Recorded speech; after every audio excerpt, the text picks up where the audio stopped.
Batman does not beat Spider-Man. He does not beat Iron Man, he does not beat Hulk, and he does not beat any of these insane-ass characters you put him up against. You guys are clowns. I do not understand why people scale Batman up to Jesus Christ himself and expect Batman to come out on top. It's stupid. Batman is not going to be beating anyone above the street tier, low-powered heroes. Batman is not going to be soloing the Avengers. He's not going to be doing any of this insane-ass shit realistically because Batman is just a man. I don't hate Batman. I definitely don't. I loved the Batman movie and I went to go see it on opening night. I've played all of the Arkham games and thoroughly enjoyed them. I watched a lot of those animated movies that featured Batman just because they had Batman in it. I love the Robins. I think the Batman universe has a lot of cool costumes in it. Batman has a rogues gallery that can run toe-to-toe with Spider-Man's, and if I had time to sit down and watch the entirety of the Batman animated series, I would, because I've heard it's one of the best superhero cartoons of all time. He's my second favorite superhero, but to say he beats these insanely powered characters is absolutely ridiculous and set out of plain ignorance. When you have two superheroes fight each other, you have to base it off of realism and their powers, and you have to be very careful when applying feats. I think the most common mistake people make when justifying how Batman beats these other characters is that they use some of Batman's most insane feats against other DC characters. You're telling me that the Flash, the fastest man alive, able to run so fast that he can travel back in time, able to move faster than an attosecond, that is 0.001 seconds, and frequently gets his ass beat by this guy, and Batman was able to punch him. He was able to land a punch on him. Are you kidding me? How does that make any sense? This feat makes no sense. And if anything, it puts the Reverse Flash down to put Batman up on a pedestal. Just to show you how nonsensical it is that Reverse Flash was surprised by a punch from Batman so much that he let it happen, I'm gonna show you how long it takes to react to a punch when it's being thrown at you in slow motion.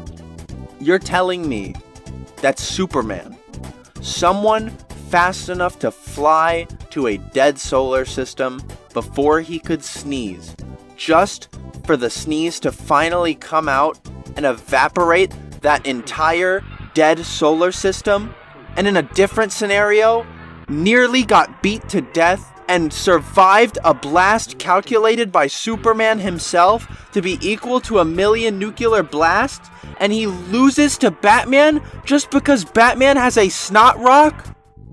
Really? How does this make any sense at all? There's no way you can realistically apply these feats to a realistic fight.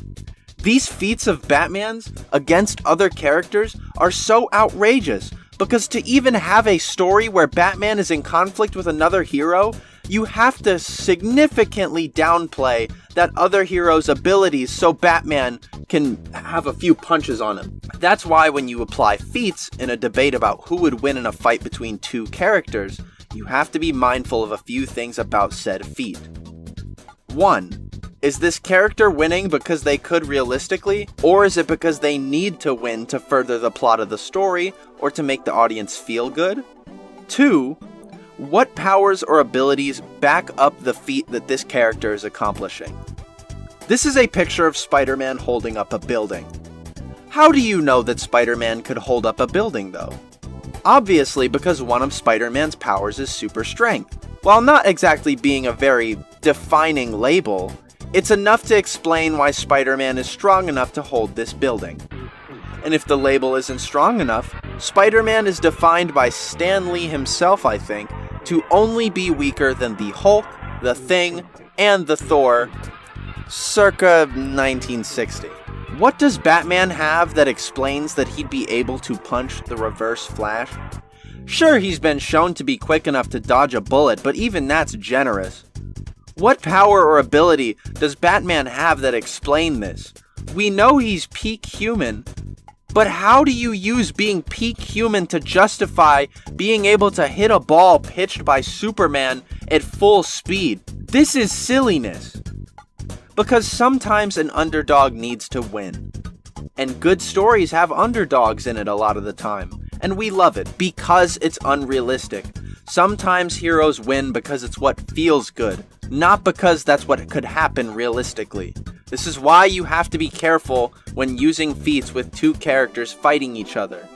So one question I'm always asked: who would win in a fight? Who would win in a fight if Galactus fought the Hulk? Or if Thor fought Iron Man? And there's one answer to all of that. It's so simple. Anyone should know this. The person who'd win in a fight is the person that the scriptwriter wants to win. If I'm writing a story about the Thing from the Fantastic Four, and he gets into a big fight with Spider-Man, and millions of people out there say, who would win? Well, it depends on who I want to win if I'm writing the script. If I want Spider-Man to win, he'll win. If I want the Thing to win, he'll win. These are fictitious characters. The writer can do whatever he wants with them. So stop asking those bonehead questions, because I've had it with that. How does Batman win against a character like the Hulk? It's simple. He can't. There is almost no chance that Batman could beat Hulk in a fight in an unbiased environment where they know nothing about one another. If both the Batman and the Hulk are given the objective to kill, Hulk is going to thunderclap him, and Batman will be shredded into mist, and even if his armor holds, his insides will be melted. There's one way Batman can win this fight in the mind of a Batman fan, and that's prep time. Prep time is the infinite scapegoat, a talking point of last resistance. You know you've won a debate if prep time is brought up. Prep time is an easy excuse for anyone to allow Batman to win any fight. How does Batman beat the Justice League? Oh, well, it's because Batman prepared a plan to defeat them all. Prep time is an undefinable variable, as intangible as the concept of infinity. There are so many parts that go into prep time. What does Batman know about Hulk? How much information do you give Batman? What does the Batcomputer know about Hulk? What does Batman need to defeat Hulk? Can Batman even access the materials to create what he needs to defeat Hulk with his riches? Where are the materials that Batman needs, and how difficult are they to obtain? How far away are they from Batman? There is no exact way to tell what Batman can or will do to win. It's an infinite answer that solves any problem. It's like the Flex Seal for Batman debate nerds. It's a shabby excuse, a ploy to escape the argument, a tool for them to cope with the fact that Batman will lose against an opponent that outwits him and outstrengths him in almost every single capacity. Another thing that's much less specific to Batman, but still incredibly annoying, is how people set up these hypothetical fights between characters. Someone will say, oh, well, if this character was bloodlusted, like, what do you mean, really determined to win the fight? If you want to know who wins in a fight between two characters, why don't you make it so both of those characters want to win really, really badly? Are you fucking stupid? And stop giving Batman the Hellbat armor randomly. It's such a cop-out.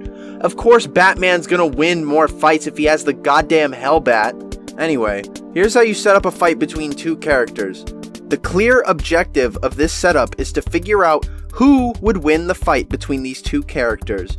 Both of these characters are given the objective to subdue and kill the other one. Daredevil is known to be one of the best hand-to-hand fighters in the Marvel Universe.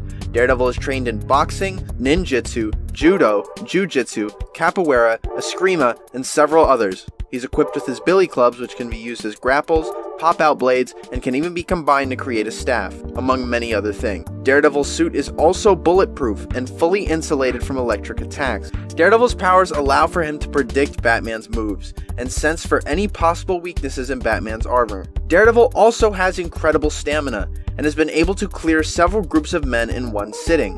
While having no offensive powers, Daredevil is about as strong as any normal human can be. He's been shown to swing around 400-pound barbells like staffs, almost as if they were made out of cardboard. Batman is known to be one of the best hand-to-hand fighters in the DC universe. Batman has been able to fight for 24 hours straight and knows almost every single martial art known to man, including the useless ones. Batman's utility belt is loaded to the brim with equipment, including batarangs, bat darts, bat bolas, bat stun guns, flamethrowers, smoke capsules, gas capsules, flash bombs, tear gas pellets, EMP grenades, I don't know what that's called, it's a laser cutting tool, bat heaters, bat lights, line launchers, bat rope, bat saws, cryptographic sequencers, a collapsible bat sword, a grapple gun, bat bombs, a lockpick, a universal tool, master bat key, night vision bat goggles, a bat gas mask, a rebreather, thermite grenades, evidence bags, finger dusting kits, bat cuffs, bat tracers, communication devices, cryo capsules, explosive gel guns, emergency deflectors, first aid kits, kryptonite rings, bat cameras, micro cassette recorders, microprocessor power sources, miniaturized bat toolkit, minicam and recorder, oceanic repellent bat sprays, and an ultrasonic bat beacon / bat call. Batman's suit is incredibly durable and can withstand 12-gauge shotgun blasts, even from close range. Batman is an incredible strategist and one of the smartest human beings in the DC universe. Batman is the peak of human strength. He bench presses around 800 to 1,000 pounds and curls 300 to 350 pounds. This fight would most likely be close range. Due to Daredevil's senses, he would know where Batman is at all times, and there would be no getting away from him due to Daredevil's super hearing. Batman is slightly outmatched in combat knowledge compared to Batman, and Batman's tools will most likely be an insane hurdle for Daredevil to overcome. But even if Daredevil managed to survive all Batman has under his belt, Batman's stamina far outlasts Daredevil's. Batman's tools, strength, and skill far outweigh Daredevil's. Batman wins. Now let's give Batman much more of a challenge. Spider-Man has lightning-quick speed and reflexes. He is able to travel several blocks and seconds, and is able to dodge bullets, lightning, lasers after they've been fired due to his spider sense automatically causing him to move out of the way. Combined with his lightning speed, Spider-Man is strong enough to lift buildings, tanks, and cars, and even throw them. Spider-Man's punches without being held back are strong enough to take people's jaws clean off, which can be scary to anyone wearing a cowl. Spider-Man's webbing is 2.5 times stronger than steel, and can hold anything Spider-Man can, as long as he has enough webbing. Spider-Man is also incredibly intelligent, as he has developed several devices over the years to stop his foes. Spider-Man was even taught a martial art tailor-made to his powers. If Spider-Man were to speed blitz Batman, the fight would be over in an instant. Realistically, Batman would not last a minute. If you truly want to know who would win in a fight between Batman and Spider-Man, the wall crawler comes out on top. My true intentions have now been revealed. The real reason I made this video was so I would never have to argue about who would win in a fight between Batman and Spider-Man ever again. I'm tired of y'all overestimating Batman. It's done. It's over. He's peak human, that's it. He's not beating my favorites. He's done. You're done. It's crap. Mega crap. Okay? What do you want me to say? Batman is good? Yes. Okay, Batman is good. I love Batman. He's not beating Spider-Man, though. He's not beating Spider-Man, though. He's not. He's simply not. There is no universe, no instance, no situation where Batman and Spider-Man meet for the first time unbiased scenario, and Spider-Man doesn't kill Batman. Batman loses. He loses. He loses.